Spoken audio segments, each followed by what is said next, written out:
Você está ligado com o canal da Academia Bíblica Bereia, turma das terças-feiras, curso básico em teologia. Hoje é a quinta aula, penúltima e quinta aula da matéria Cristologia, Doutrina de Jesus Cristo.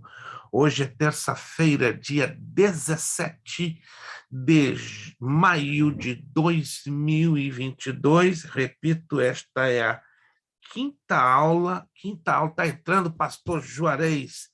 Lutou muito, mas está chegando lá, devagarzinho, mansinho, chegando, está aí, o servo de Deus.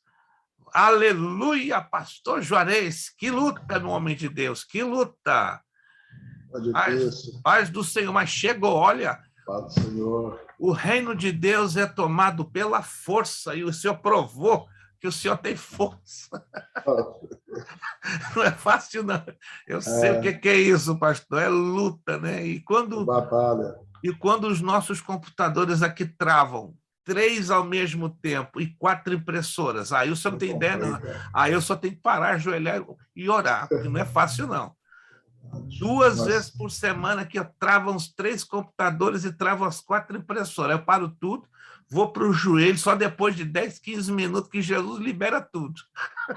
Amém. Desculpa o atraso. Tranquilo, a gente entende isso, pastor. Eu vivo isso a semana inteira, né? É luta mesmo. Se você nunca parou para orar por objeto, isso aqui não é coisa de universal, não, gente. É guerra espiritual mesmo. Se você não acredita, eu creio, porque para do nada, né? Os computadores, as impressoras, só com oração que fica tudo liberto.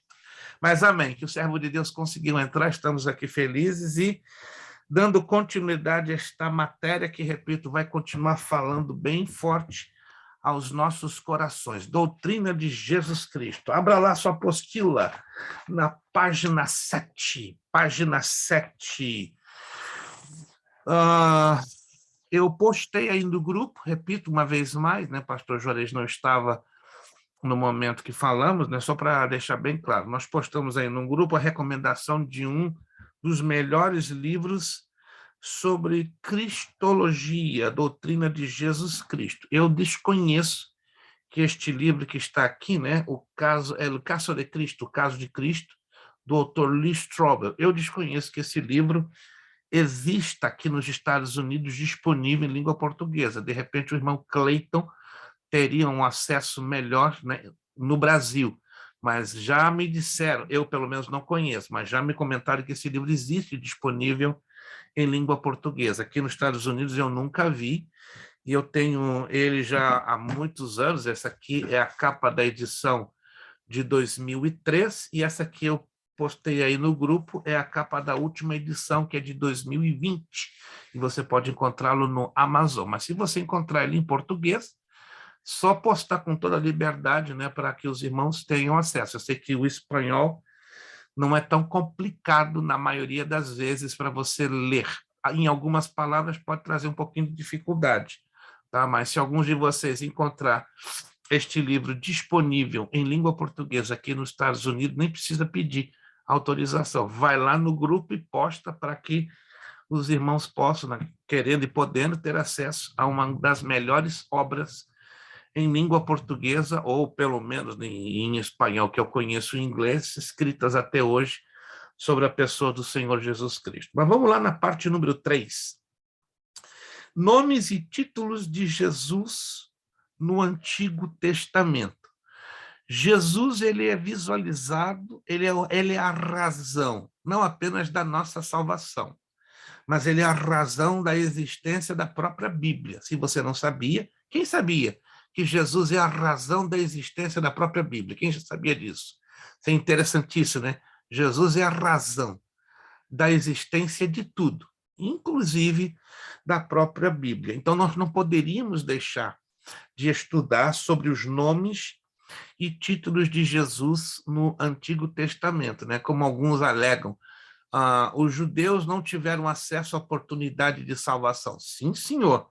Tanto que ele se manifestou na sua forma pré-encarnada, né, que é chamado de cristofania ou teofania. Vamos conhecer essas cristofanias ou teofanias, né? O nome teo, vem de theos, Deus. Fania vem de phanos, manifestação ou pré-encarnação, porque lembremos-nos que Jesus Cristo, na sua essência eterna, sempre foi espírito. Devo repetir. Jesus Cristo, na sua essência eterna, sempre foi espírito. No momento que ele decide abraçar o plano da salvação, é que ele assume a forma física, a forma pré-encarnada, e ele a mantém até o dia de hoje. Olha só, e por que ele a mantém? Por amor a nós, né? Por amor à igreja, por amor por aqueles que ele morreu ali na cruz do Calvário. Isso é uma demonstração fantástica de amor, porque se Jesus quisesse, ora, ele voltaria ao seu estado original, o estado espírito, mas não. Ele mantém a sua forma física, está no céu como sumo sacerdote, como estávamos falando anteriormente com o irmão Elton, intercedendo diante do Pai, né, cumprindo o seu ministério de sumo sacerdote segundo a ordem de Melquisedeque. Melquisedeque é uma ilustração, uma tipologia para indicar que Melquisedeque não teve início e nem fim de dias, não teve genealogia, é um personagem misterioso, né? Os teólogos têm um pouco de controvérsia sobre quem foi o próprio Melquisedeque. Alguns creem que Melquisedeque poderia, aqui não estou fazendo uma afirmação, uma forma pré-encarnada do próprio Senhor Jesus Cristo, uma vez que, como Deus, ele podia assumir, entende, de qualquer forma que ele achasse por bem, não apenas em forma angelical, mas em forma humana, né? Antes de ter a sua forma plena, definitiva, como ele tem hoje. Antes de nós entrarmos dentro dessa temática, quero também fazer uma recomendação. As coisas boas nós temos que recomendar, ok? Além deste livro, eu não sei se vocês já viram uma série que está passando no Amazon Prime Video, naquele canal gratuito chamado Peacock. Quem conhece, já ouviu falar? Um canal chamado Peacock. Você vai lá no seu telefone celular, baixa um aplicativo, Peacock, P-E-A-C-O-C-K, Peacock, né, que seria pavão, né, a tradução em inglês. Ali você pode baixar um aplicativo chamado The Chosen. E aí, hoje é a série mais... No Brasil também está passando aí, irmão Cleiton. Você pode baixar o app do The Chosen, pastor. Isso, também você pode... Você também, eles têm um aplicativo também, mas está ganhando uma dimensão maravilhosa, né? Eu tenho assistido, agora já está entrando na terceira temporada, lindo, um dos melhores filmes sobre a vida e obra do Senhor Jesus. Vocês sabem que alguns filmes, eu particularmente sou muito suspeito, né, porque eles fazem muito enchimento de salsicha, ou seja, eles não retratam a realidade bíblica. Os dois melhores filmes sobre a vida de Jesus que eu já assisti na minha vida, The Passion of the Christ, de Mel Gibson, alguém já assistiu? Aquele ali foi bruto, com respeito à crucificação, à flagelação de Jesus. Se você não gosta de sangue, de sofrimento, de tortura, aquele filme ali, ele é real demais, demais, tá? E hoje, o The Chosen é o melhor de todos, mostra um Jesus muito humano e muito interagível com o ser humano, muito lindo, tá? Eu recomendo. Vai lá no Google Play, se você tem um telefone Android, ou no Apple Store, coloca The Chosen, baixa o aplicativo, é gratuito. Aí você pode assistir todos os episódios, né? Agora está na terceira série. Coisa linda. Você vai ficar fascinado e você pode abrir a Bíblia e conferir, né? Porque é o condensado dos 4 evangelhos narrando a vida de nosso Senhor Jesus Cristo, tá bom? Então, The Chosen, se você tem um tempinho aí para assistir, valerá a pena e você não vai se arrepender. Vamos lá. Então, Nome de... fase deles? Como? Já começou a terceira fase deles? Já pelo menos eu estou assistindo no aplicativo. Eu assisti a primeira e a segunda. O Season 3 já começou, né? No Prime Video, quem tem o Amazon Prime Video, só tem acesso até a segunda, mas já está no Season 3. Tá simplesmente espetacular. O Season 3 já está encaminhando para o ponto final, que vai culminar com a morte, ressurreição e ascensão do Senhor Jesus Cristo. Vamos lá. Nomes e títulos de Jesus no Antigo Testamento. Preste atenção aqui, porque você tem que entender isso aqui. A expressão o anjo do Senhor. Lembre-se que aqui, de propósito, eu não coloquei o Senhor em maiúsculas, porque o correto seria Senhor, todas as letras em maiúsculas. Eu coloquei assim, só para chamar a sua atenção, que o correto é Senhor, não é? S-E-N-H-O-R, tudo em maiúsculo, que seria a Malak Yahweh, no hebraico, né? O anjo que reflete o rosto do Eterno, que seria a tradução ao pé da letra. Você vai encontrar essa expressão na Almeida Revista Corrigida, ARC, na Almeida Revista Atualizada, ARA, e na Nova Versão Internacional.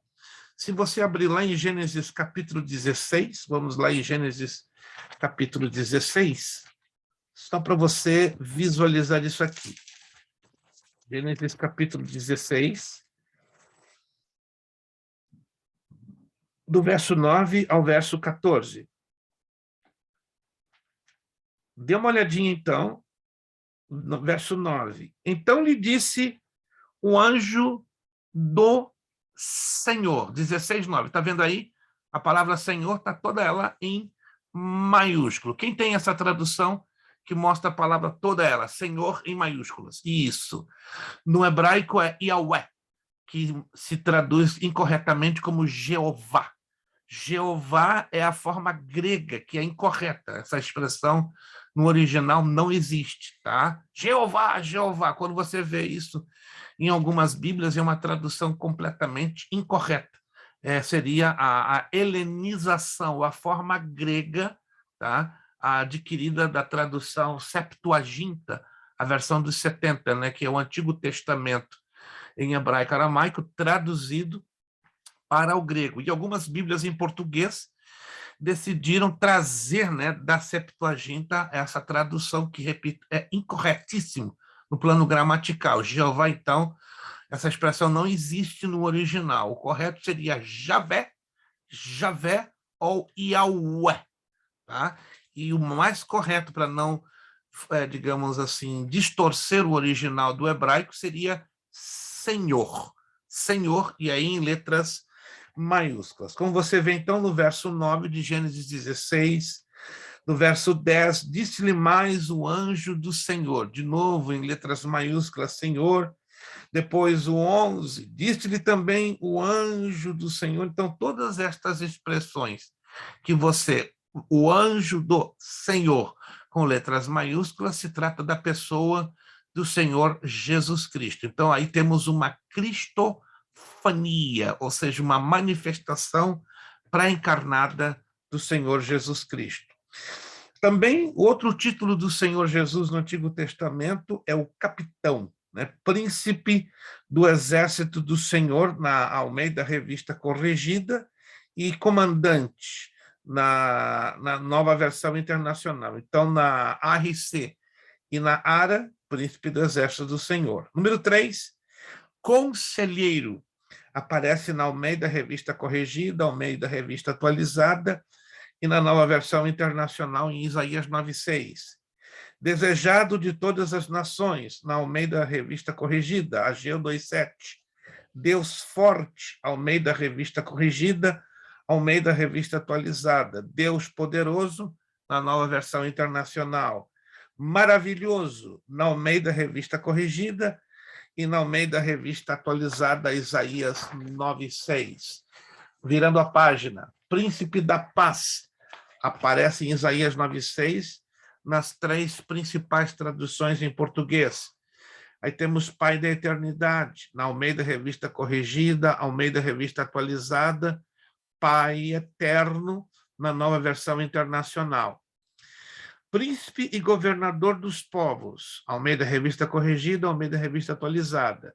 Líder e Governante, Almeida, Nova Versão Internacional. E Regente Comandante, BJ, anote aí, Bíblia de Jerusalém. É uma Bíblia católica? É. mas é uma das melhores traduções da Bíblia em língua portuguesa. Anote aí, se você quer ter uma boa tradução da Bíblia em português, BJ, Bíblia de Jerusalém. Acredite, ela supera em alguns pontos a própria Almeida Revista Corrigida e supera a Almeida Corrigida Fiel. Muito boa. Tirando os livros apócrifos, né? Que eu peço que você não considere, a menos que você considere os livros de Macabeus, né? Primeiro e segundo de Macabeus, porque tem teor histórico, mas a Bíblia de Jerusalém. Quem puder tê-la, uma excelente tradução para o estudo bíblico a fundo da palavra de Deus. Número 10, rebento. A expressão rebento também se aplica ao Senhor Jesus Cristo, e esta expressão a encontramos na Almeida Revista Corrigida, na Almeida Revista Atualizada. Já a palavra ramo, vamos encontrá-la na NVI, em Isaías 11:1. Renovo aparece nas 3 versões, ARC, ARA, NVI, Zacarias 3:8. Servo aparece nas 3 versões também, ARC, ARA, NVI, de acordo com Isaías 42:1-4 e 52:13. Semente da mulher, ARC. Descendente, olha a diferença. Tá? Semente da mulher, na Almeida Revista Corrigida, descendente, na Almeida Revista Atualizada e na Nova Versão Internacional, em Gênesis 3:15. Siló, aquele que traz a paz. Olha, muita gente não sabia, né, que esse nome Siló se aplica à pessoa do Senhor Jesus Cristo, né? Muitos pregadores, já vi um pregador famoso pregar no YouTube falando que se trata da cidade de Jerusalém, né? Porque confunde, porque Siló quer dizer aquele que traz paz. E o nome Jerusalém vem do hebraico, Yerushalayim, casa de paz. Por isso se confundiram, né? Com aquele que traz paz, com a casa de paz. Então, Siló não tem nada a ver com a cidade de Jerusalém, embora é aquele que traz paz, mas aí se refere à pessoa do Senhor Jesus Cristo. Anote aí para você não se confundir. E essa expressão está lá em Gênesis 49:10. Sol da justiça. A Almeida Revista Corrigida, a Almeida Revista Atualizada, a NVI, traz lá em Malaquias 4:2. Já os nomes e títulos de Jesus no Novo Testamento, né, temos pelo menos 15 títulos. Advogado, ARC, ARA, BJ, QGA, é a King James, tá? Se você não conhece essa versão, é uma versão inglesa traduzida para o português, né? King James Almeida, né? KJA. Ela não é considerada uma boa tradução, mas tentaram, né, trazer alguma coisa do inglês para o português, mas ela é um pouquinho duvidosa, mas importante que você procure analisar os pontos positivos dessa tradução, a KJA.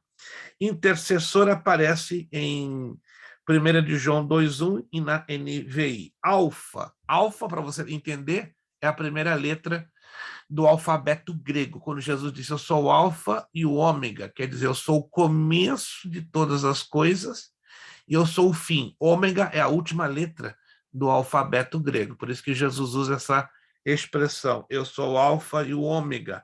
Aparece então na ARC, ARA, NVI, BJ, QJA.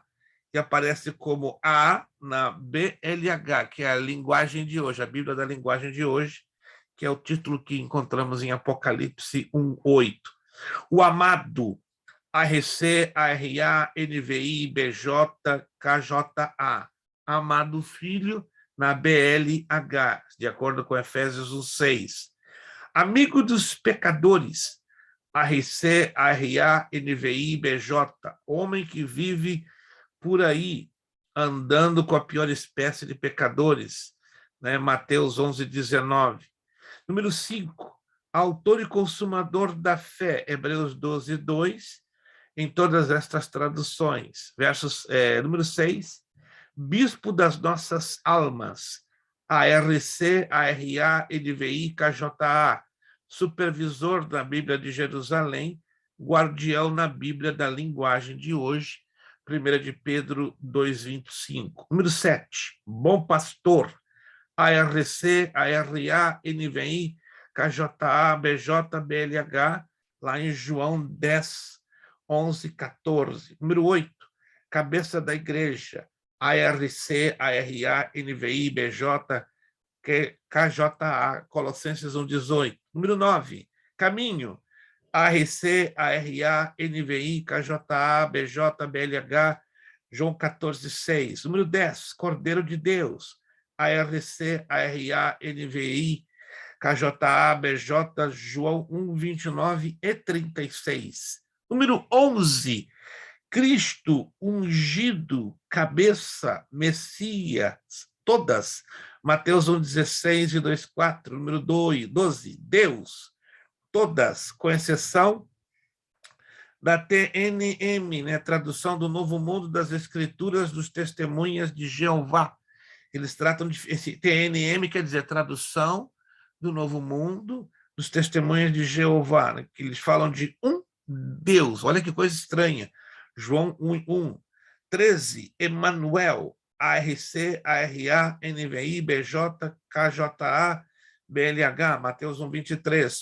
Filho de Davi, ARC, ARA, NVI, BJ, KJA, Mateus 15, 22. E, por fim, filho do homem, título preferido que Jesus gostava de aplicar-se a si mesmo. Aparece mais de 80 vezes na Almeida Revista Corrigida, Almeida Revista Atualizada, Nova Versão Internacional, e aqui em James Almeida, Mateus 18, 11. Então, esses são, né, os 15 títulos do Antigo Testamento que encontramos Jesus e os 15 que encontramos Jesus no Novo. Aí temos a parte 4, a dupla natureza de Cristo, a natureza humana e a natureza divina. Muita atenção aqui para não causar confusão na compreensão. A humanidade de Jesus Cristo. Jesus foi o homem mais perfeito que existiu. Tirando Adão, e Adão aí cai, perde a sua perfeição, vem então, como diz o apóstolo Paulo aos Romanos, o segundo Adão. Então Jesus supera a perfeição de Adão. A Bíblia jamais nega a sua natureza humana, e nem tampouco a divina. Há muitas provas bíblicas de que ele viveu como homem. Vamos lá, então. Vamos pelo menos para 20 provas bíblicas. Número 1, ele nasceu e cresceu. Lucas 2, 40, 46, 52 e Gálatas 4, 4 diz isso. 2, ele aprendeu em escola. João 7, 15, em casa e na sinagoga. Lucas 4,16. Estudou as Escrituras. Lucas 4,17. Questionou no Templo de Jerusalém. Lucas 2,46. Cresceu em sabedoria. Lucas 2,52. Orou. Marcos 1,35. Recebeu a unção do Espírito Santo. Atos 10,38. Foi tentado pelo diabo. Mateus 4, 1 a 11, Hebreus 2, 18 e 4, 15. Aprendeu a obedecer, Hebreus 5, 8. Foi visto e tocado pelas pessoas. Ele teve fome, ele sentiu sede, ele se cansou, ele chorou, ele recebeu nomes humanos, sentiu dores, teve sono, ele se aborreceu e se entristeceu, ele derramou sangue, ele morreu. Porque era necessário que Jesus fosse homem, revelar Deus aos homens, prover um exemplo de vida e prover o perfeito sacrifício pelo pecado. Em outras palavras, Jesus precisou matar o pecado na carne humana. Esta é a razão que ele teve que experimentar toda a humanidade que temos em nós, com a enorme diferença. não pecou. E por que não pecou? Porque ele não foi concebido como eu e você fomos concebidos, através do espermatozoide do nosso papai, fecundando o óvulo da nossa mamãe. Não. O óvulo, sim, de Maria, mas o espermatozoide de José, zero. Se não foi o quê? Ação do Espírito Santo, que o fez diferenciado, que o fez perfeito. Na nossa mente humana não encaixa, não faz sentido da existência de um homem perfeito, mas Jesus foi, é e continuará sendo. Porque se a gente quiser aplicar a lógica, a gente não vai chegar a nenhuma conclusão lógica. Jesus é um fruto de um extraordinário milagre, entendeu? Então ele assumiu o formato humano para conhecer a nós de perto e matar, né, o pecado na própria carne. Temos dúvidas que Jesus foi e é humano? Alguma dúvida? Está bem claro? Se há uma dúvida, é importante que ela seja esclarecida para alguém dizer se Jesus era um marciano, um venusiano, um jupiteriano. Não, não, não. Jesus foi e é e continuará sendo humano. Agora, o outro lado que confunde a cabeça de muitos teólogos, divino. É impossível um ser humano trazer atributos divinos, mas Jesus é o único em todo o universo. Jesus não foi apenas o homem perfeito, sublinha aí, homem perfeito. Não existe hoje, exatamente neste momento, homens perfeitos, ou seja, uma humanidade perfeita. A humanidade perfeita só existirá após o arrebatamento da igreja, com os glorificados. Anote aí, só os glorificados é que vão assumir a perfeição no que tange à humanidade. Por isso receberemos um corpo à semelhança do Senhor Jesus Cristo, né? Um corpo à semelhança, isso quer dizer que teremos um corpo parecido, não igual ao do Senhor Jesus Cristo. Mas vamos lá.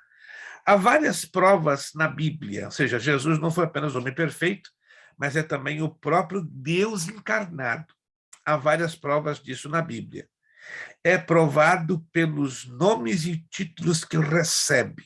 Filho de Deus, Senhor. Número 2, ele é onipotente. Número 3, ele é onisciente. Número 4, ele é onipresente. Número 5, ele é a vida. Número 6, ele é a verdade. Número 7, ele é imutável, não muda. É o mesmo ontem, hoje e eternamente. Número 8, ele criou todas as coisas no universo e as sustenta. Número 9, ele perdoou e perdoa pecados. Isso é que confundia a cabecinha dos fariseus, né? Vinha Jesus e antes da maioria das vezes de proceder a uma cura, ele dizia, teus pecados são perdoados. Mas por quê? Olha só, porque o pecado, em alguns casos, é fonte geradora de enfermidades. Quantos de vocês sabiam que, em alguns casos, o pecado ele é fonte geradora de enfermidades? Então, Jesus, antes de pronunciar a cura para determinadas pessoas, ele dizia, teus pecados são perdoados. Aí confundia a cabeça dos fariseus. Mas como? Isso é blasfêmia. Homem nenhum pode perdoar pecados. Mas Jesus diz, para que saibais que o Filho do Homem tem autoridade no céu e na terra, a ti te digo, levanta, toma a tua cama e anda. Foi o caso, né, daquele paralítico que desceu pelo telhado e outros que Jesus manifestou a sua grandeza, não apenas daquele que cura, mas aquele que também cura a alma, ou seja, perdoa os pecados. Ele criou todas as coisas, como eu já falei no número 8, número 9, ele perdoou e perdoa pecados. Número 10, ele ressuscitava e ressuscitará os mortos, de acordo com João 5:25. 11, ele tem toda a autoridade para julgar vivos e mortos. 12, ele enviou o Espírito Santo. 13, ele é um com o Pai e com o Espírito Santo. 14, ele é eterno. Anote aí a diferença. Eterno, aquele que nunca nasceu e aquele que nunca terá fim. Isso é eterno. Imortal, um dia foi criado, nasceu, mas recebeu a imortalidade, ou seja, não morre mais. Eu e você não somos eternos, porque um dia, concordo comigo, fomos criados, tá? E em Cristo Jesus recebemos o quê?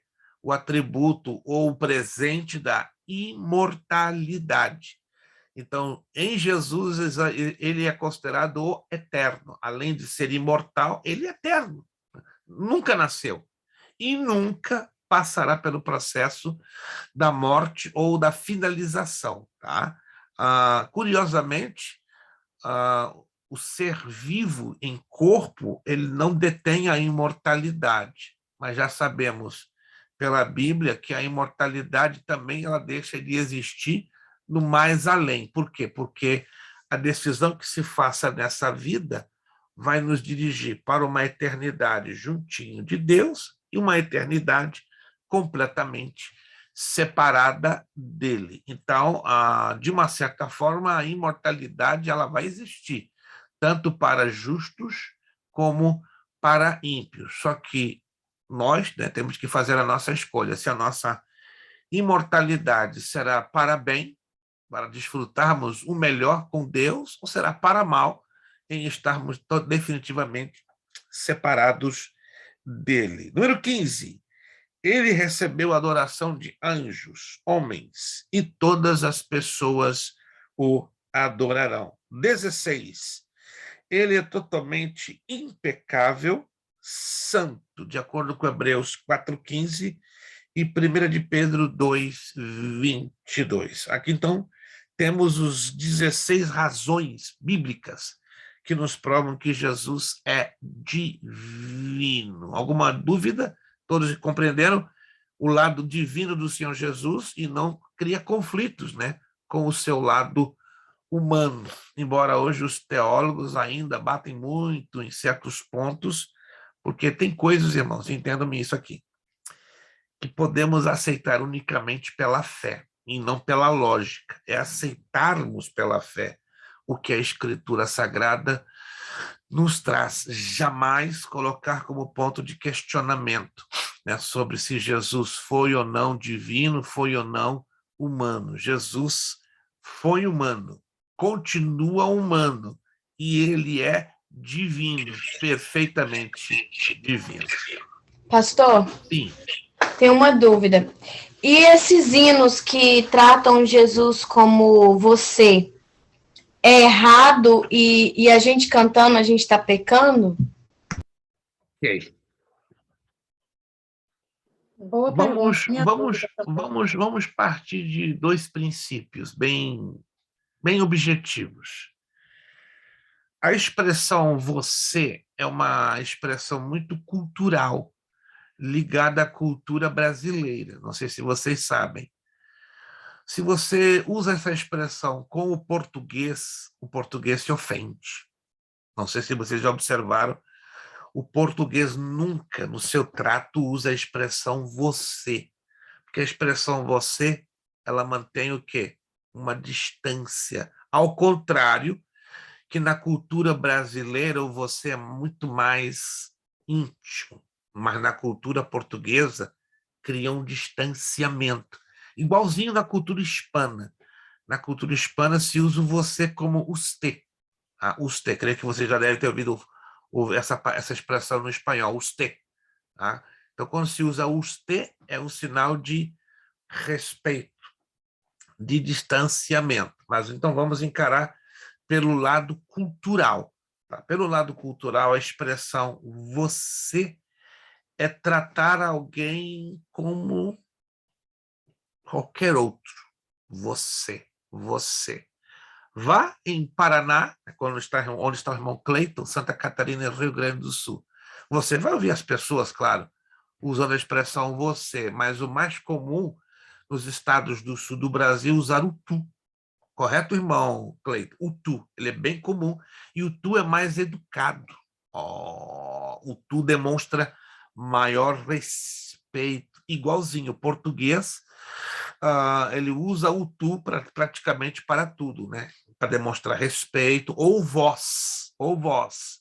Então, traduzido em miúdos, a expressão você, aplicado para Deus ou para Jesus pela óptica da cultura brasileira, seria inconscientemente, embora a grande maioria não percebe, uma certa falta de respeito, né? É uma certa falta de respeito. Então, por questões culturais. Quando estão me entendendo, gente? E esse aspecto não é ensinado, esse aspecto não é explicado, tá? Eu vejo pastores de púlpito, Jesus, você me dá um pouquinho de choque, me quebra um pouquinho por dentro, entendeu? Nós, judeus, jamais tratamos ou trataríamos Deus, seja o Pai, o Filho e o Espírito Santo, como você. Então, seguimos o que a Bíblia nos orienta, tu. Mas o problema é que vivemos numa sociedade tão contextualizada, né, tão aculturalizada, onde a cultura fala muito mais alto do que o contexto bíblico, que temos a tendência, não digo temos, a maioria das pessoas tem uma tendência de misturar cultura com contexto bíblico. Não sei se vocês observaram uma postagem que eu fiz hoje, né, no fundo amarelo, que nenhum texto bíblico pode e deve ser interpretado isoladamente. Alguém conseguiu ler essa postagem? São as leis da hermenêutica bíblica, as leis que envolvem os contextos. Nós vamos estudar isso na próxima matéria. Você vai ter ligeira impressão que você estará lendo outra Bíblia, completamente diferente à Bíblia que hoje você conhece. Quando você começa a estudar as leis da hermenêutica e da exegese bíblica, você coloca a mão na cabeça e vai dizer, meu Deus! Então, mais de 70% das pessoas, incluindo obreiros, pastores e líderes, não estão interpretando exatamente como se deveria o contexto bíblico. Sim, meu irmão. Peguei uma Bíblia uma vez numa igreja que me deram uma Bíblia, na qual eu abri ela, me deu algum sentimento ruim, porque é versão linguagem de hoje, e o que mais tem é você. É porque é uma versão ecumênica, tá? Não se esqueçam disso. A NLTH, nova linguagem da tradução de hoje. A BLH, se quiser anotar, anote. Bíblia na linguagem de hoje. E a nova versão internacional são versões ecumênicas. Em se tratando de versões ecumênicas, elas são fiéis à cultura e não ao texto original do hebraico aramaico para o Antigo Testamento e ao grego koiné para o Novo. Claro, qual é a negativa deles? Não, vamos usar um texto mais simples para a garotada, para o novo convertido entender. Mas o problema é que quando você reduz o nível de tradução da Bíblia, você coloca a Bíblia num livro muito rasteiro, um tanto vulgarizado. Então, eu tenho sérios problemas com traduções. Se você, por exemplo, quer uma tradução em língua portuguesa que não seja tão vulgarizada, como, por exemplo, a edição contemporânea, ela nunca vai usar você, nunca vai usar vocês, tá? Mas vai usar termos um pouquinho mais simples, mas que não chegam aos pés da NLTH, da BLH e da NVI. Tá? Eu tenho recomendado a edição contemporânea, que é uma excelente tradução para novos convertidos. A Bíblia Thompson, por exemplo, ela usa a edição contemporânea, excelente.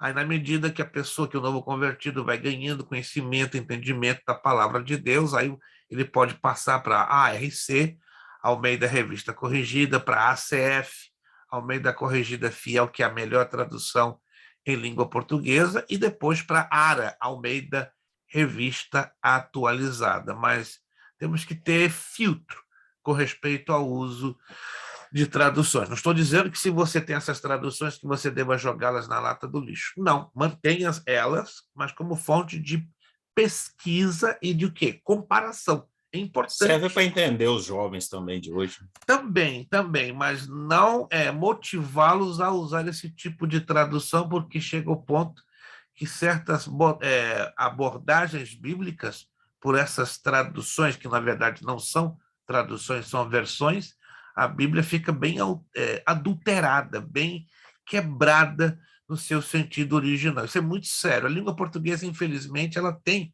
essa grande deficiência. Não que estou dizendo que a tradução da Bíblia em português seja a pior das piores, mas ela tem limitações enormes por causa da base do latim. Já se você, por exemplo, pode e consegue ler em inglês, você vai ver que é uma diferença da água para o vinho. São 26 traduções que tem a Bíblia em inglês.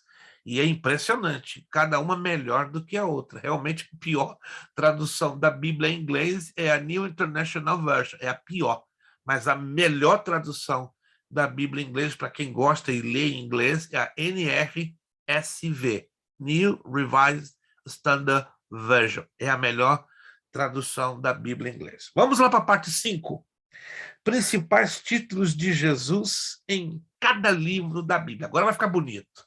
Agora vamos encontrar Jesus em toda a Bíblia. Vamos lá. Isso aqui é bonito, isso aqui é bonito. No Antigo Testamento, Jesus é o descendente da mulher. Ou seja, em Gênesis, ele é o descendente da mulher. Em Êxodo, é o Cordeiro Pascual. Em Levítico, ele é o sacrifício expiatório. Em Números, ele é a rocha ferida. Em Deuteronômio, ele é o profeta prometido. Em Josué, o príncipe dos exércitos do Senhor. Em Juízes, é o nosso libertador. Em Ruth, é o nosso remidor divino. Em Samuel, ele é o rei esperado. Nos livros dos reis, é o rei prometido. No livro das crônicas, ele é o descendente de Davi. No livro de Esdras, é o ensinador divino. Em Neemias, ele é o edificador. Em Esther, ele é a providência divina, o escape da morte. Em Jó, é o redentor que vive. No livro dos Salmos, ele é o nosso socorro e alegria. Em Provérbios, é a sabedoria de Deus. Em Eclesiastes, ele é o pregador perfeito. Em Cantares, é o nosso amado. Em Isaías, é o servo do Senhor. E também em Jeremias, é o Senhor dos Exércitos. Em Lamentações, é o consolador de Israel. Em Ezequiel, ele é o Senhor que reinará. Em Daniel, é o quarto homem. Em Oséias, é o esposo fiel. Em Joel, o juiz das nações. Em Amós, é o Deus do fogo. Aleluia! Em Obadias, ele é o Salvador. Em Jonas, a salvação do Senhor. Em Miqueias, é o ajuntador de Israel. Em Naão, é o cavaleiro da espada flamejante. Em Abacuque, é o puro de olhos. Em Sofonias, é o pastor de Israel. Em Ageu, é o que faz tremer o céu e a terra. Em Zacarias, ele é o renovo. E em Malaquias, é o anjo do concerto. Virando agora para o Novo Testamento. Aleluia! Em Mateus, ele é o rei e o Messias. Em Marcos, o servo do Senhor.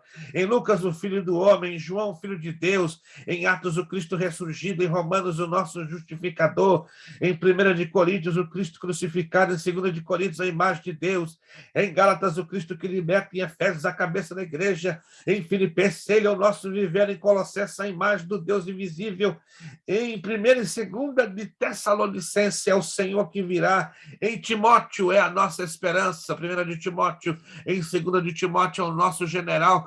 Em Tito, é o nosso grande Deus e Salvador. Em Filemão, aquele que intercede por nós. Em Hebreus, é o sacerdote eterno. Em Tiago, é o legislador e juiz. Em 1 de Pedro, ele é a pedra viva. 2 de Pedro, ele é o nosso Senhor. Em 1 de João, ele é o nosso advogado. Em 2 de João, é o filho do Pai. Em 3 de João, ele é a verdade. Em Judas, ele é o nosso soberano e Senhor. E em Apocalipse, aleluia, ele é o Alfa e o Ômega. Quem é esse? Quem é esse? Jesus Cristo, glória. Que coisa linda! Nenhum ser no universo, na história da humanidade, teve e tem e terá essa grandeza, esses títulos. Somente a ele a quem damos a honra, a glória e o poder. Vou me segurar, daqui a pouco vai virar culto aqui, gente. Não tem, não tem jeito, eu me empolgo. Falar de escatologia, falar de Jesus é minha fraqueza, gente, me perdoe. Todos nós temos fraquezas, e eu estou aqui para confessar, minha fraqueza é escatologia e falar de Jesus. Então, eu tenho que me segurar, senão eu começo a chorar, começo a falar em mistério, aí acaba a aula. Eu quero segurar enquanto. Vamos lá, parte 6. Jesus, que coisa linda. Profecias cumpridas por Jesus. Muita gente acusa da Bíblia de ser um livro falso, um livro que não tem consistência, um livro que não tem traços divinos, mas está aqui, ó, provas insofismáveis, provas que não se podem ser rebatidas. Temos aqui, pelo menos, meu Deus, 30. Se com 30 provas você não se convence, meu amigo, cai de joelhos, coloca o rosto em terra e pede de novo, Senhor, me converte.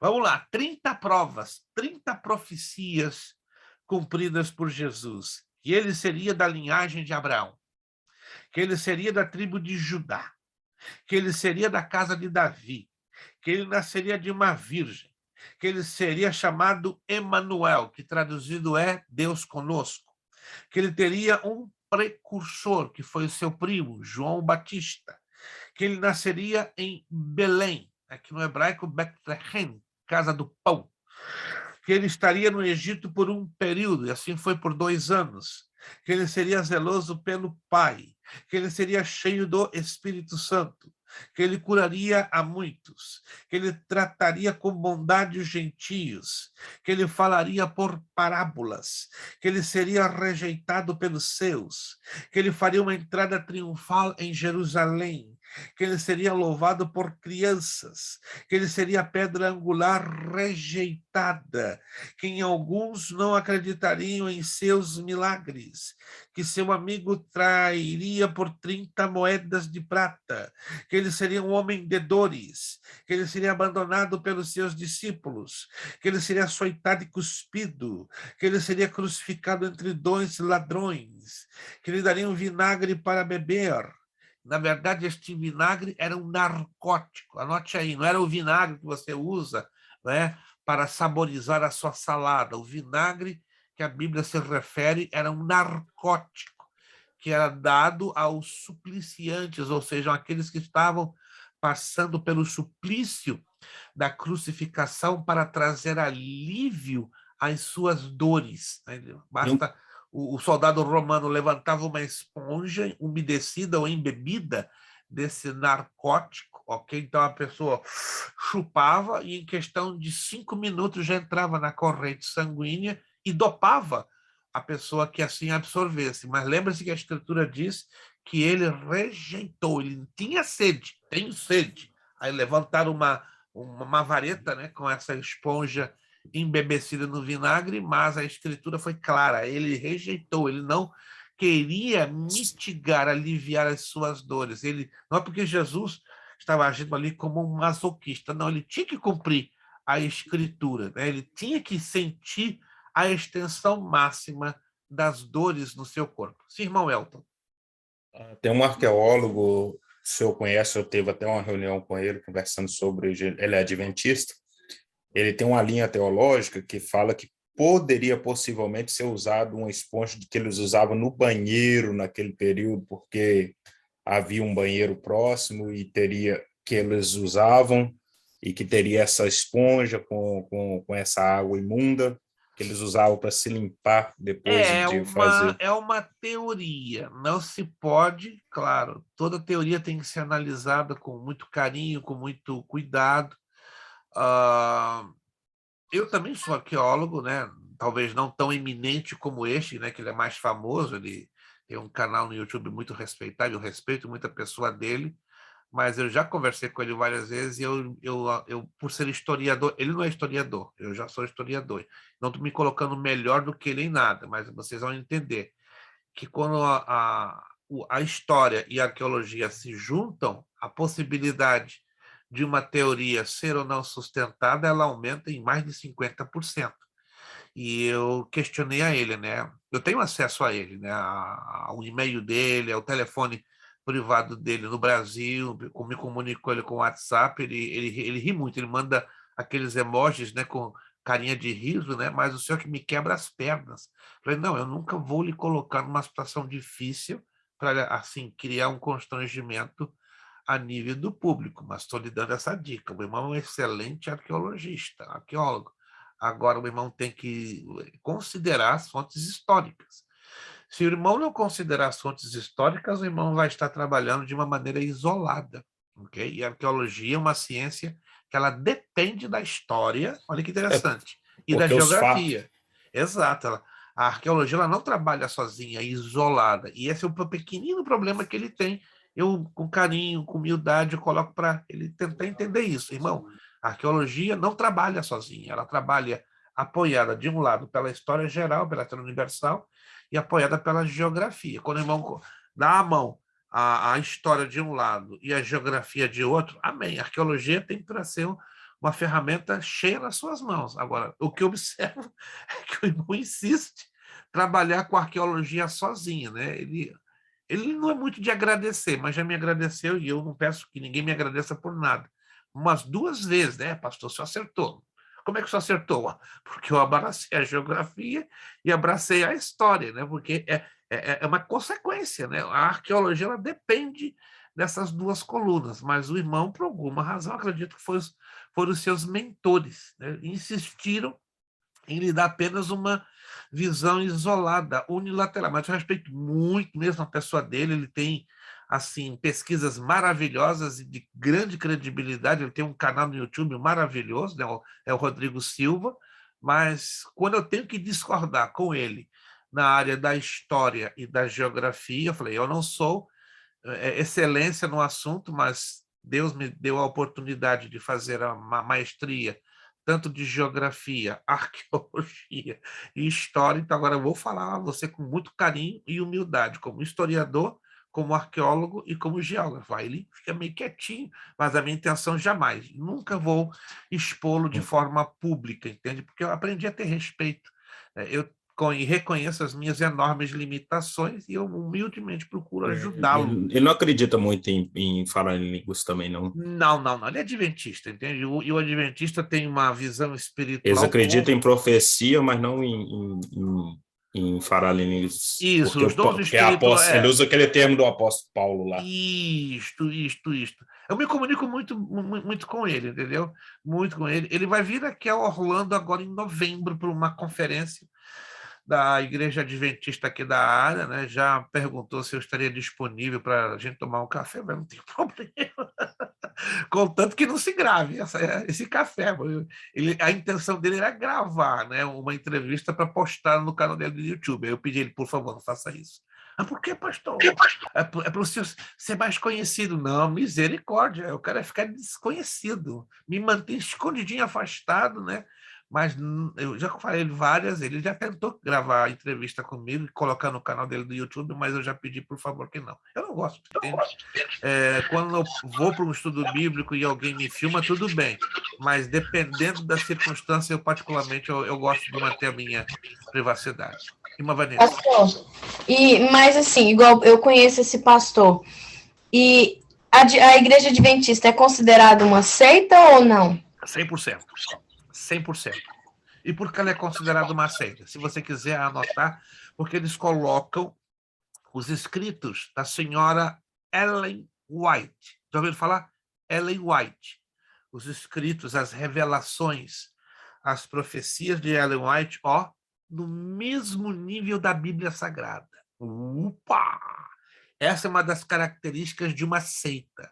Uma seita, ela valoriza mais a autoridade do seu líder do que a autoridade do próprio Jesus Cristo. E, consequentemente, coloca também os livros do seu líder no mesmo patamar da Bíblia. Irmãos, a Bíblia é incomparável. Se você quiser colocar a Bíblia no mesmo nível de outros livros, como o do Alcorão, da tradução do Novo Mundo das Sagradas Escrituras, isso é um absurdo. Isso é uma característica clássica das seitas, tá? Anote isso. Tem várias características das seitas, mas a mais chamativa delas é a valorização do seu líder em detrimento da pessoa de Jesus Cristo, ok?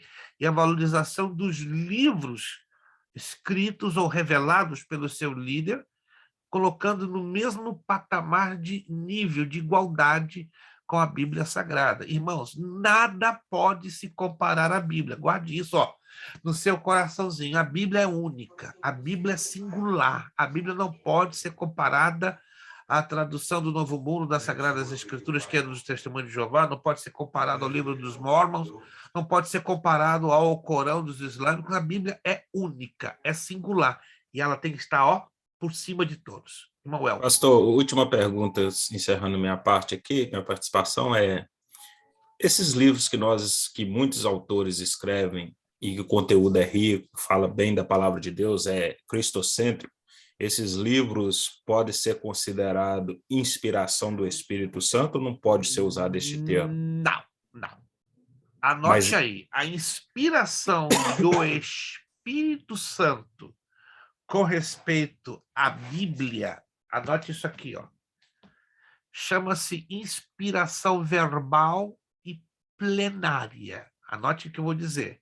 No que tange a inspiração do Espírito Santo sobre este livro, a teologia chama de inspiração verbal e plenária. O que isso quer dizer?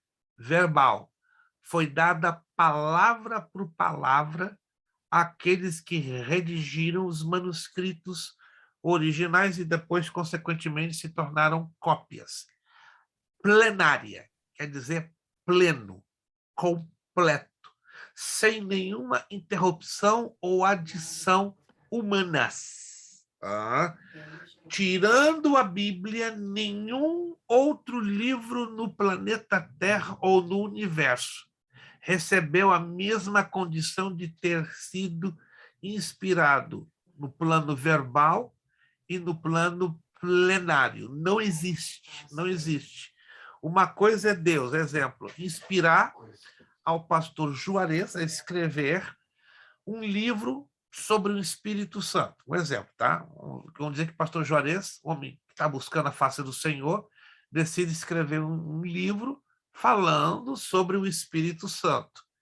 É Deus, é claro que o tocou. Então, o que o pastor Juarez vai fazer? Ele vai pesquisar, vai estudar, vai orar, vai buscar a face do Senhor, mas lembre-se, ele foi inspirado, foi tocado por Deus para se dedicar a falar do assunto. Só que para ele falar do assunto, ele não vai poder falar dele próprio. Ele vai ter que fazer uma exaustiva pesquisa baseada em fontes fidedignas, em fontes que tenham credibilidade e autenticidade. Por outro lado, a Bíblia, da onde os autores da Bíblia se basearam? Qual é a fonte? O próprio Espírito Santo. Foi revelação direta. Há casos, obviamente, que aí temos que analisar livro por livro.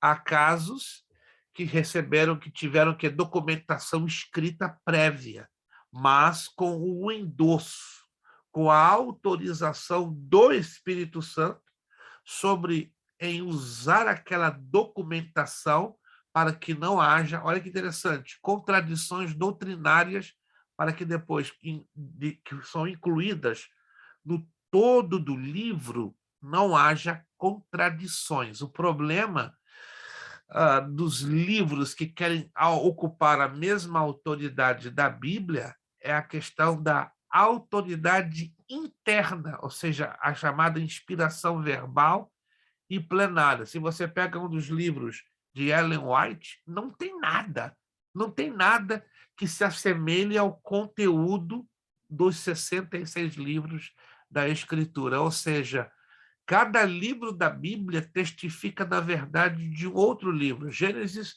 fala da verdade do Êxodo, Êxodo fala da verdade de Números, Números fala da verdade de Levítico, Levítico fala da verdade de Deuteronômio, e assim por diante.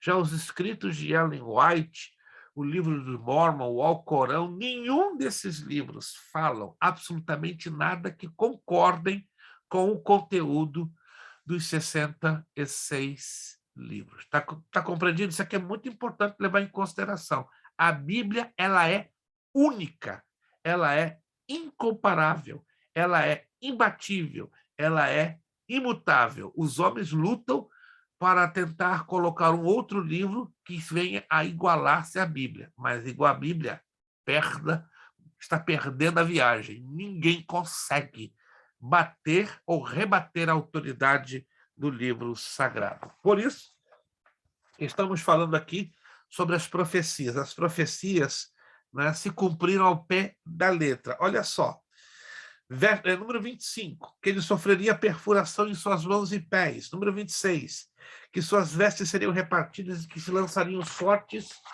sobre elas. 27, que ele entregaria seu espírito ao Pai. 28, que ele seria sepultado com um rico. Foi dado uma sepultura novinha, estreando, né? José de Arimateia deu uma novinha, que não era normal. Uma sepultura nova. Faça uma pesquisa. Naquela época, valia de 500 a 850 ciclos de prata, que seria hoje a mixaria, a bagatelinha de $60 mil. Você já viu um sepultamento custar $60 mil?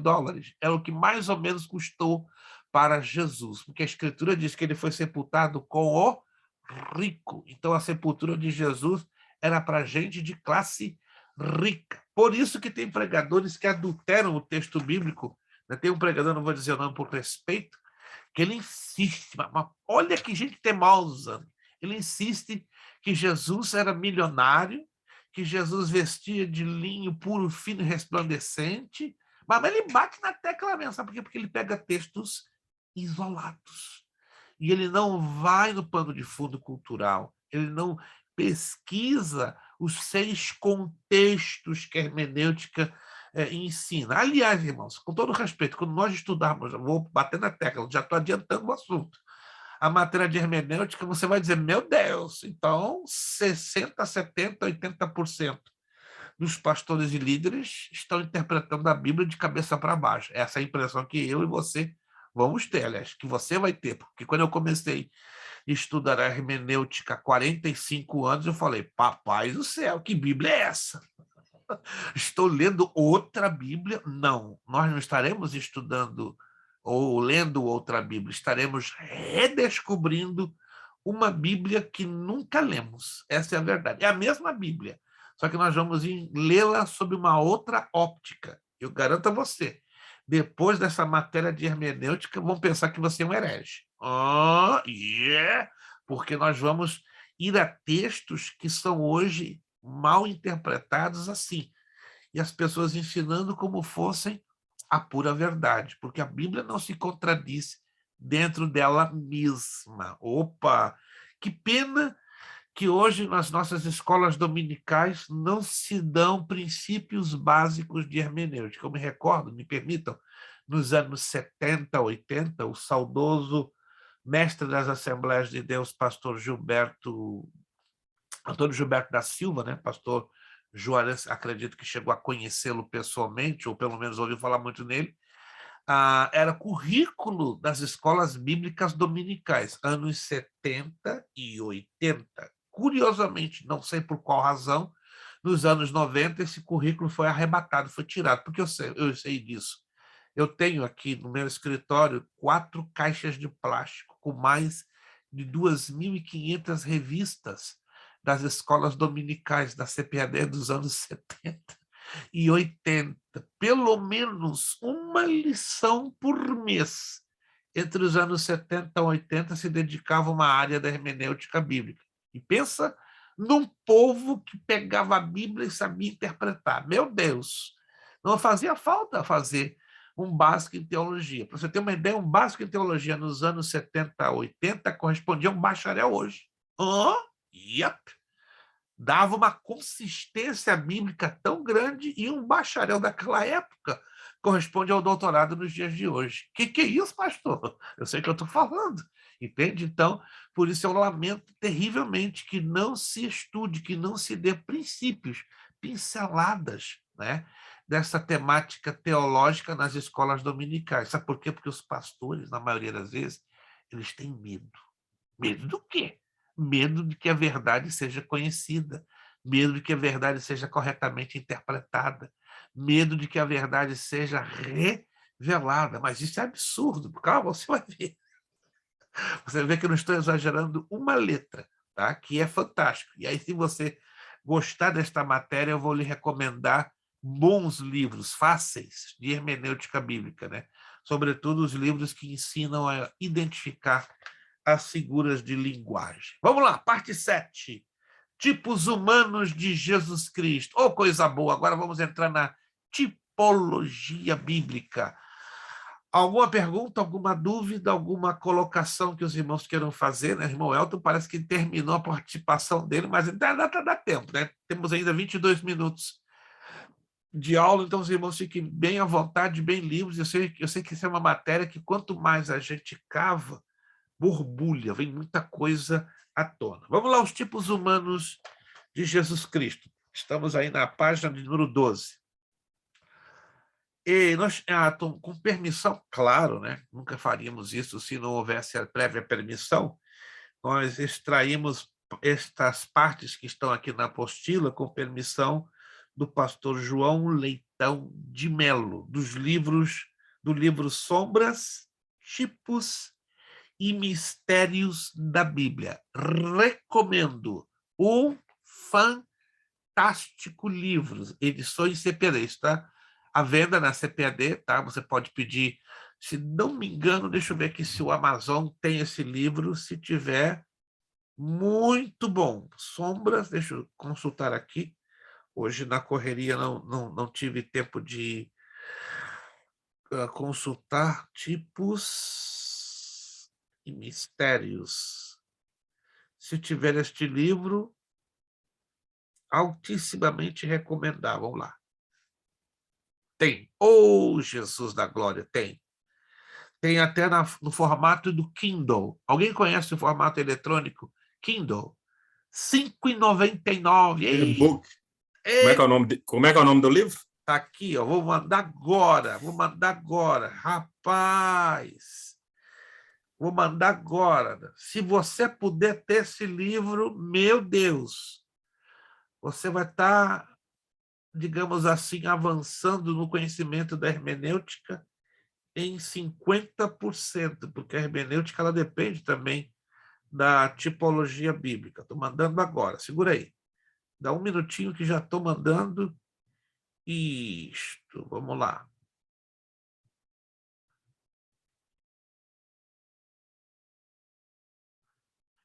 Vamos lá, confira lá, você entrou lá no grupo, por favor. Confira lá, você chegou lá no grupo. Lá tá o sorriso do pastor Juarez. Olha o dedão lá do nosso irmão Cleiton. Isso, ó. Excelente.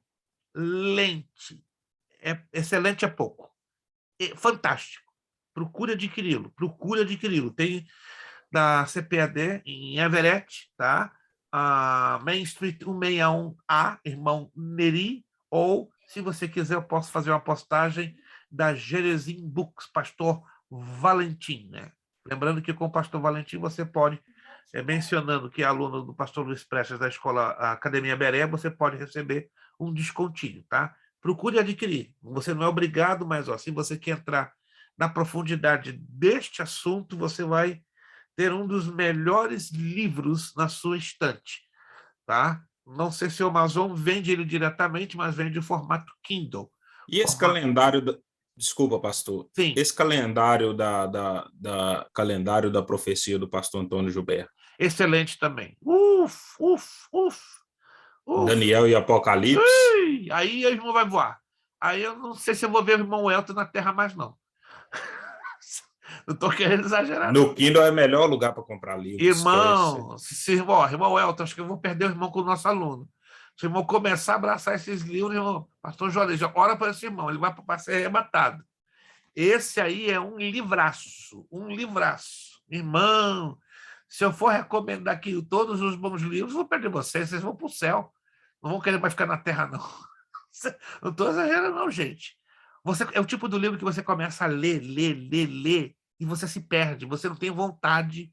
Não sei se você já teve essa experiência de ler um livro evangélico, um livro que fala de Bíblia, e você não tem vontade de aterrissar. Alguém já teve essa experiência? De começar um livro e não ter vontade de parar? Não te dá vontade. Eu tenho essa experiência nas apostilas, pastor. Eu começo a ler, eu tenho que parar e lá e conversar com a minha esposa. Falo, cara, você não acredita, olha aqui. Entendeu? Então, assim, tem que compartilhar. Eu vou lendo aqui, daí a pouco eu tenho que parar e ir lá e compartilhar. O irmão Cleiton está tendo essa experiência com a apostila. Imagina o irmão Elton comprando esses livros. Ele vai ter problema com a esposa, vai ter problema com os... Ele vai voar longe, entendeu? Já tem. Irmão Wilson nem se fala, né? Ele vai decolar para o terceiro céu, né? E trazer ele de volta vai ser um trabalho. Entendeu? Pastor Juarez, eu sei que ele vai e volta, né? Ele está lá, sobe, desce, entendeu? Gente, é gostoso. Quando você pega um livro que fala de Bíblia e de maneira coerente, de maneira acertada, de maneira equilibrada. Eu estou lendo hoje 2 livros nessa semana. Um de 394 páginas e outro de 620. Comecei os 2 ontem ao mesmo tempo. Já estou na metade. E minha esposa, ela fica sentadinha lá na sala, deu 2 gritões. Você não vai comer? Ah, por que eu vou comer? Já se passaram 6 horas e meia que ele está fazendo aí. Vai morrer? Sério? 6 horas e meia. E você não se dá conta, entende? 6 horas e meia passam na minha vida e eu não me dou conta, mas eu preciso, né, de ler esses livros para eu trabalhar o quê? Para despertar a inspiração, para despertar a investigação, para aguçar, entendeu? As ideias e me levar, né? Eu sei que no céu a gente não vai precisar disso, né? Isso que eu me conforto. No céu a gente não vai precisar, não vai ter necessidade. São muitas coisas boas. Tem um livro do Peregrino também, muito bom. De John Bunyan. Olha lá, irmã Mary, olha lá. Irmã, aí já era. Já perdi o Elton. Não, se o irmão Elton pegar o Peregrino e começar a ler, já era. Aí, como eu disse, acabou o Elton, não vou ter mais. Esse livro é lindo. E também tem um filme, que é maravilhoso, O Peregrino. Irmã Nalu, fale. Tem um filme dele no Amazon que está em formato de criança, é a coisa mais linda. Exato. Se você quer ensinar os princípios de fé para uma criança, O Peregrino, formato infantil. Maravilhoso. Para adulto também, o formato que ele está lá no Amazon está muito lindo, no Amazon Prime. Ele é bem acessível, ele tem uma linguagem muito boa para todas as idades, tá? Recomendável também. Gente, se chama Pilgrim? Yeah, the Pilgrim. Se a gente for recomendar aqui tudo que é bom, você fica pobre com o bolso vazio e você não faz nada na vida. Mas não, pastor, o segredo é o e-book. O e-book são $3, $5 o livro. Para quem gosta do formato digital, eu tenho os meus livros, como vocês estão vendo aqui.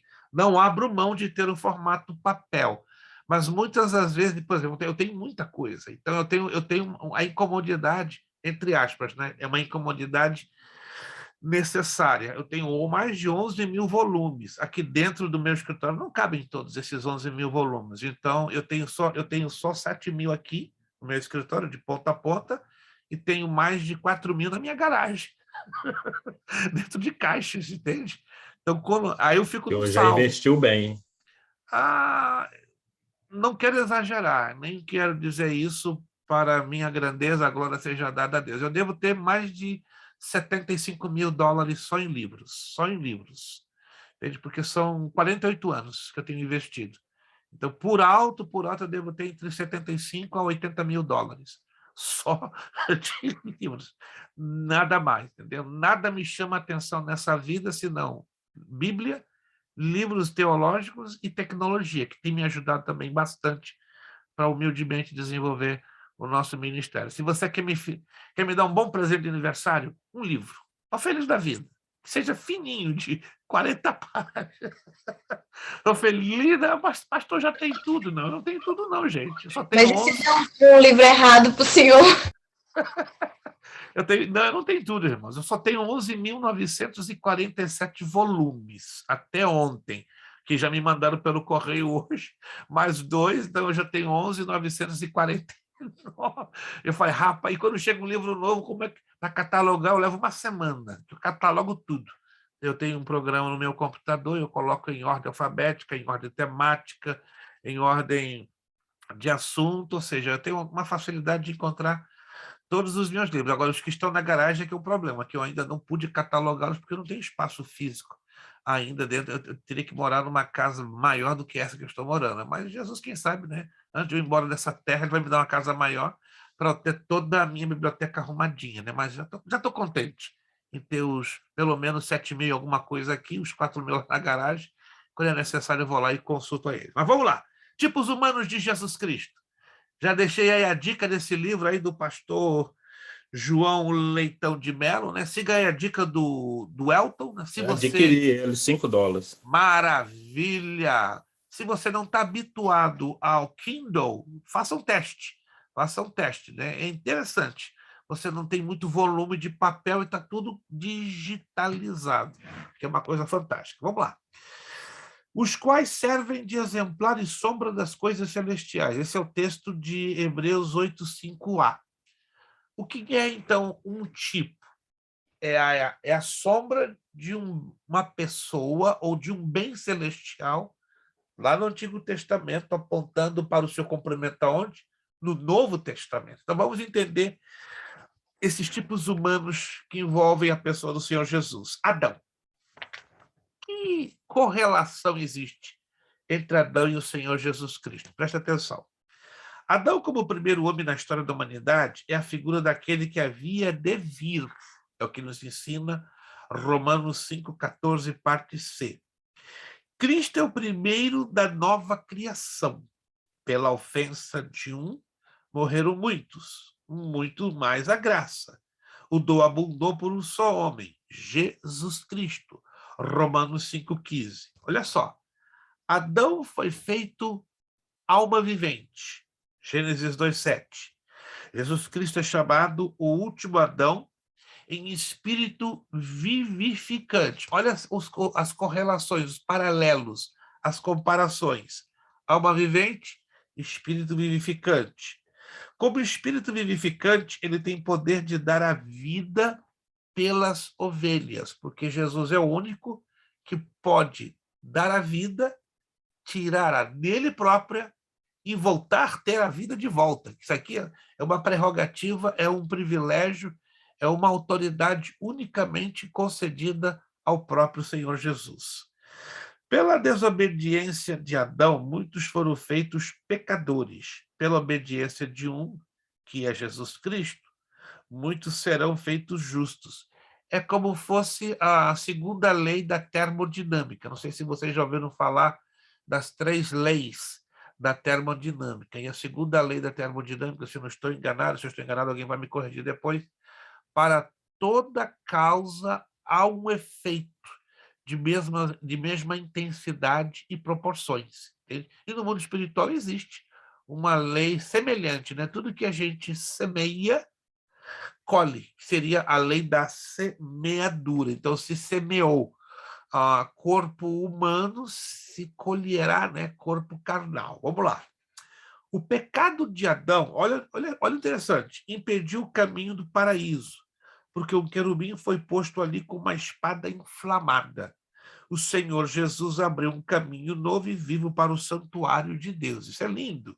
Ele é o caminho para o céu. O pecado de Adão, então, bloqueou o caminho para o paraíso, mas veio Jesus e abriu o caminho para o céu. Por isso que Adão, ele é um tipo humano de Jesus Cristo. Abel.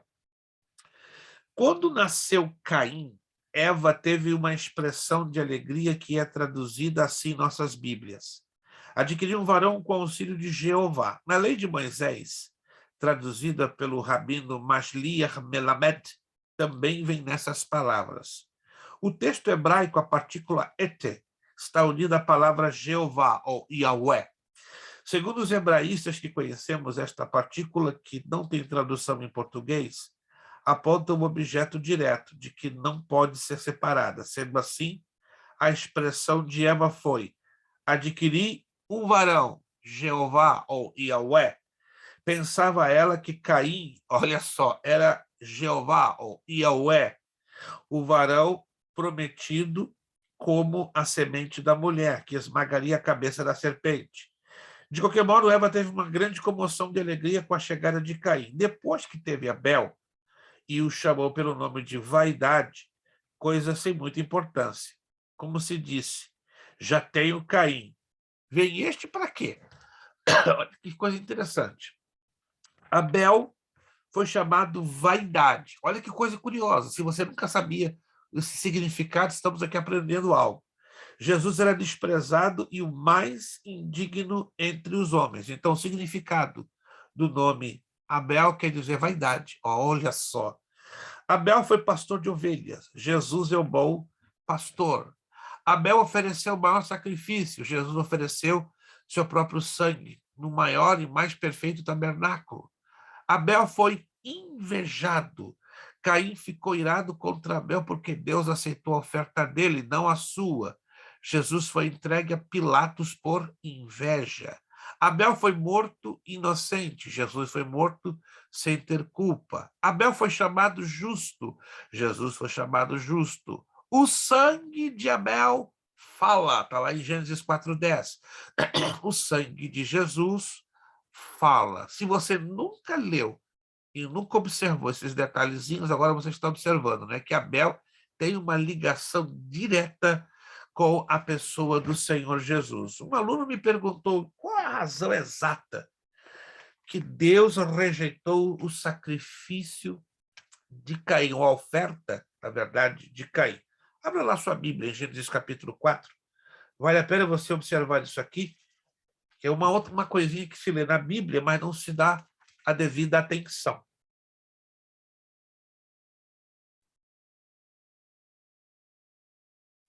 Vocês viram uma postagem que eu fiz hoje sobre também a questão, na verdade eu fiz ontem, né? Fiz ontem sobre a questão da unção com óleo. Quem leu a nossa postagem? Incrível, a grande maioria não se percebe, é assustador. E olha, eu já participei de dezenas, para não dizer centenas, de separação de obreiros, está lá. O frasquinho de óleo. Eu falei, peraí, mas aonde está escrito isso? Jesus não orientou isso. Paulo e os apóstolos, Pedro, Tiago, João e Judas, não orientaram isso. O que é isso? Então estão trazendo coisas do Antigo Testamento que não se deveriam transpor para o Novo. Esse é o problema. Eu fiz também uma postagem sobre os princípios temporais e locais e os princípios atemporais e universais. É simples. As pessoas confundem esses detalhezinhos porque não levam em consideração as leis da hermenêutica bíblica, que está tudo dentro das leis da hermenêutica bíblica. Vocês vão ficar com a cabeça assim, dando 1000 voltas, porque as leis da hermenêutica bíblica elas determinam de uma maneira decisiva a forma como devemos corretamente interpretar a Bíblia. Gênesis capítulo 4. Gênesis capítulo 4. Preste bem atenção aqui. Gênesis capítulo 4, versículo 3. E aconteceu que ao cabo de dias que Caim trouxe do fruto da terra uma oferta ao Senhor. Vou repetir. E aconteceu ao cabo de dias que Caim trouxe do fruto da terra uma oferta ao Senhor. Qual foi o tipo da oferta que Caim apresentou ao Senhor? Alô? Qual foi o tipo de oferta que Caim apresentou ao Senhor? Qual foi? As piores frutas. Fruto da terra. Fruto da terra. Anota aí. A oferta que Caim trouxe para o Senhor, fruto da terra. Versículo de número 4. E Abel também trouxe dos primogênitos das suas ovelhas e da sua gordura. E atentou o Senhor para Abel, para a sua oferta. Qual foi o tipo de oferta que Abel trouxe para o Senhor? Qual foi o tipo de oferta? Alô? Primogenitura dos seus animais. Isso, primogênito das suas crias. Rápido, vamos lá. Na Bíblia não fala, mas por ele ser filho de Adão e Eva, Deus já tinha instruído seus pais como fazer um sacrifício. Aí está. Esse é o ponto. Eles só sabiam fazer o sacrifício por causa de seus pais. Exatissimamente. Esse é o ponto que eu quero chegar. Oh, parabéns, irmão Elton. Já vou liberar 75 para o irmão. Já estou liberando agora. Receba 75 na sua gaveta de pontos, né? Então, o irmão Elton vai fechar lá quando ele for ver. Epa, estou com 100 por quê? O irmão Elton ligou a tomada. E eu sei que sempre o irmão Elton está com a tomada ligada, mas tem que fazer o clique na hora certa, tá? por causa exatamente do que eles foram ensinados da parte de seus pais, os sacrifícios. E aí está o problema. Qual a razão que o eterno Deus rejeitou a oferta de Caim? Resposta: era necessário que Caim também apresentasse a oferta de sacrifício de animais. Porque sacrifício exige o quê? Trabalho, esforço. Pastor, veio na minha mente aqui agora, isso tem uma ligação até em Moisés. Com O que certeza. Moisés escreveu, Deus já tinha instituído em Adão e Eva. Eu não posso dar mais de 75 anos. Olha, quem é o culpado é pastor Juarez. Pastor Juarez está orando muito pelo Elton, aí está saindo ali, a unção está grossa, está fluindo, mas daqui a pouco o pastor Juarez vai desbancar todo mundo. O pastor Juarez é assim, ele é quietinho, ele está lá com a mão na cabeça, deixa o Elton falar. Na hora certa eu vou entrar e quebro todo mundo. Ele é um homem de Deus, então ele está usando sabedoria. Na hora certa ele vai abrir a boca e vai quebrar todo mundo. É desse jeito, irmão Elton. Então, deixando bem claro, a razão pela qual Deus rejeitou o sacrifício de Caim foi que Caim não levou em consideração que para agradar a Deus tinha que ser na base do sacrifício de animais. E sacrifício de animais exigia o quê? Esforço, suor, trabalho. E trazer o fruto da terra é muito fácil. Era facinho, facinho, facinho. Entenderam? Anotaram aí? Essa é a razão que Deus aceitou o sacrifício de Abel, porque Abel fez isso, ó. E não, eu vou fazer o que os meus pais me ensinaram, porque Deus deixou assim estabelecido. Mas o Cainzão lá, cheio de orgulho, cheio do eu dele, olha só. Mas para Caim e para sua oferta não atentou. Irou-se Caim fortemente e descaiu-lhe o seu semblante. Olha como Deus é misericordioso, não é? Lá no verso 6. E o Senhor disse a Caim: por que tiraste, cabra? Hã? E por que descaiu o teu semblante? E olha Deus dando oportunidade para o caboclo não encher de raiva, de ira, para não tirar a vida do seu irmão. Olha como Deus é misericordioso. Se bem fizeres, não haverá aceitação para ti. Ou seja, faz a coisa certa, apresenta sacrifício, esquece o fruto da terra, me apresenta sacrifício, que eu vou me agradar de ti.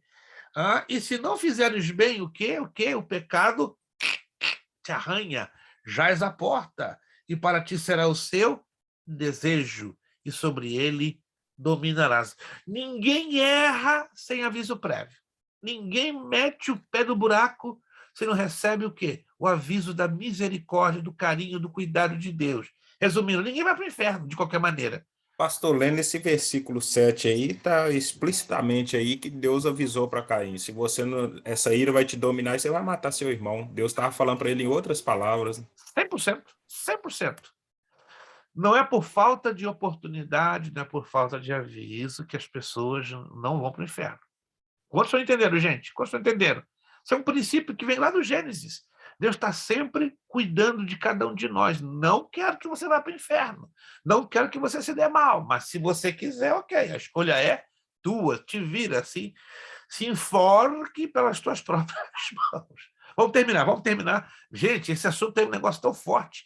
Por mim, eu ia até meia-noite, mas eu não posso ir até meia-noite. 5 minutinhos, já estamos terminando. 5 minutinhos. Oh, meu Deus. Melquisedeque, eu quero fechar com Melquisedeque hoje. Abraão reconheceu que Melquisedeque era sacerdote de Deus. Deu-lhe o dízimo e foi abençoado por ele. Abraão, sendo o pai do povo judeu, foi abençoado por aquele cuja ordem Jesus pertence. Agora, muita atenção aqui. A exposição de Hebreus 7 para provar que Jesus Cristo é superior ao sumo sacerdote Arão, que era da tribo de Levi. Tanto que antes de Arão aparece aquele tipo de Jesus. E mencionado Melquisedeque, sem pai, sem mãe, sem genealogia. Os judeus davam grande valor à genealogia. Coloque aí um highlight. Os judeus davam muito valor à genealogia. Só podia exercer um cargo importante sendo conhecida a origem familiar. Quando voltaram ao cativeiro no tempo de Esdras e Neemias, alguns que não provaram o registro das genealogias foram rejeitados, considerados imundos e proibiram de comerem das coisas sagradas. Está lá em Esdras 2, 62, 63 e Neemias 7, 64, 65. Cremos que Melquisedeque era homem descendente de Adão e Noé. Sua genealogia era desconhecida e que Deus não quer que o identifiquemos. Olha que curioso. Pela mentalidade dos judeus, não devia ser o sacerdote de Deus, mas ele foi aceito como tal por Abraão, e da sua ordem vem Jesus. Ele era rei de Salém, ou seja, da cidade de Jerusalém, e rei de paz. Salém quer dizer paz e é o nome de Jerusalém. Jesus Cristo, depois de destruir o reino do anticristo, reinará em Jerusalém como rei de paz. Compreendido a tipologia de Melquisedeque? Sim ou não? Compreendido? Maravilha. Próxima aula, a última. Vamos falar de Isaque, José, Moisés, Boaz, Davi, a aparência pessoal de Jesus Cristo, as parábolas de Jesus Cristo, heresias acerca de Jesus Cristo, ênfase cristológica nos credos primitivos, né? E o rosto de Cristo, este hino lindo, lindo, lindo. Vamos tentar cantá-lo juntos, né? Eu sou taquara rachada, mas eu acredito que entre vocês aqui deve ter alguém que conhece esse hino para cantarmos juntos este hino que está lá na página de número, lá no finalzinho, né? Na página 22, o rosto de Cristo. Gente, paramos por aqui porque vontade dá para continuar. Falar de Jesus Cristo é muito lindo, é muito impactante. Então, próxima aula, a nossa última aula de Cristologia, e de hoje a 2 semanas, vamos começar, ó, vou mostrar aqui já a vocês. Já está aqui, para amanhã já colocar no correio, aqui, ó. Princípios de hermenêutica e exegese bíblica. Essa matéria vai deixar você sem sono. Pastor, depois dessa vai ser A escatologia. Isso, depois dessa, irmão Elton tá, ó, se angustiando com a escatologia. Vão ser 15 semanas estudando escatologia. Segura. Que prova o senhor vai dar nessa de cristologia? Calma, ó, se o irmão olhou aqui, lá no finalzinho, ó, tá lá no finalzinho. Aqui, ó. Tá aqui, nós vamos trabalhar com os exercícios, tá? Com os exercícios. Na próxima aula, vocês vão fazer o trabalho de cristologia. Então, só a partir da matéria de hermenêutica que voltamos ao estilo de prova. Então, anote aí, tá? Ainda na matéria de cristologia, você vai lá no finalzinho, tá? Aí você vai fazer o trabalho e você tem até a última terça-feira de junho para fazer a entrega. A última terça-feira de junho. Então, essa vai ser a última matéria, por enquanto, que a gente vai considerar trabalho. É a partir dessa próxima matéria, aí voltamos ao estilo de provinha, 12 questões, mamão com açúcar, né? E não vai fazer mal, porque vai ser açúcar de estévia, né? Dietético para todos. Gente, vamos agradecer ao Senhor nosso Deus. A aula de hoje, valeu alguma coisinha? Valeu alguma coisinha? Valeu? Se valeu, damos a honra, a glória e o todo o poder ao Senhor nosso Deus. Obrigado, irmão Elton, irmão Wilson, com um corte que eu nunca vou ter, né? Porque ele tem grama, eu não tenho grama. Obrigado também, irmã Meire, orando pela irmã Meire pela sua plena recuperação, né? Se Deus quiser, irmã Meire já venceu e continuará a vencer em nome de Jesus. Pastor Juarez foi difícil, mas chegou pastor Juarez, né? Batalhou como ninguém. Irmã Vanessa, obrigado pela sua participação. Irmã Rosilene estava lá na rua, chegou em casa, está ali firme e forte. E o irmão Cleiton, lá do Paraná, né? Irmã Ana Lu desapareceu do mapa, né? Talvez problema de conexão mesmo. Vamos agradecer a Deus, finalizando a aula de hoje. Pastor Juarez estará nos dando a alegria, a satisfação de estar concluindo esta aula com uma palavra de oração. Pastor Juarez, por gentileza, orando e agradecendo. Maravilhoso Deus e eterno Pai. Aleluia. Mais uma vez te rendemos graças pelo privilégio que nos concedeste nesta noite para mais uma aula, para mais um aprendizado e falando a respeito do Senhor Jesus. Glória a Deus. Assunto tão maravilhoso. Aleluia. Ó Deus, e nós te glorificamos, Pai, por este trabalho tão importante, pela vida do teu servo, pela sua família, e por todos os irmãos que estão fazendo parte Bendito seja o teu nome. deste curso maravilhoso, Senhor. Ó Deus, muito obrigado por tudo que nós ouvimos, aprendemos nesta noite. E Aleluia. mais uma vez nós te pedimos em favor da irmã Maria Luísa, Em nome de Jesus. para que a tua boa mão permaneça estendida sobre ela. Glória a Deus. E que o Senhor venha restaurar a sua saúde, Em nome de Jesus. naquele local, Senhor. Tu és Deus de milagres e nós cremos. Confiamos. Abençoa cada família aqui representada, Senhor. Entregamos em tuas mãos. Aleluia. Dá-nos uma noite de paz, um restante de semana na tua presença e que nós estejamos prontos para a próxima aula, onde estaremos aprendendo um pouco mais. Sim, ajuda-nos, Senhor, porque amamos a tua palavra. Glória a Deus. Queremos saber, queremos aprender. Ajuda-nos no nome de Jesus. Amém. Amém. Não vai embora sem proclamar o nosso lema: seriedade. Seriedade. Compromisso. Compromisso. Disciplina. Disciplina. Seriedade. Seriedade. Compromisso. Compromisso. Disciplina. Disciplina. Seriedade. Seriedade. Compromisso. Compromisso. Disciplina. Disciplina. É necessário que ele cresça. É necessário que ele cresça. E que eu diminua. Que eu diminua. É necessário que ele cresça. É necessário que ele cresça. E que eu diminua. Que eu diminua. É necessário que ele cresça. É necessário que ele cresça. E que eu E que eu diminua. diminua. E que eu diminua. E a Deus damos o quê? A honra, A glória. glória. Muito obrigado, Deus os abençoe, ótima terça-feira, uma abençoada semana e até a próxima terça-feira, dia 24, em o nome de Jesus, se ele não voltar. Se voltar, já era, estamos lá com ele. Muito obrigado, Pai do Senhor a todos, bom descanso. a todos.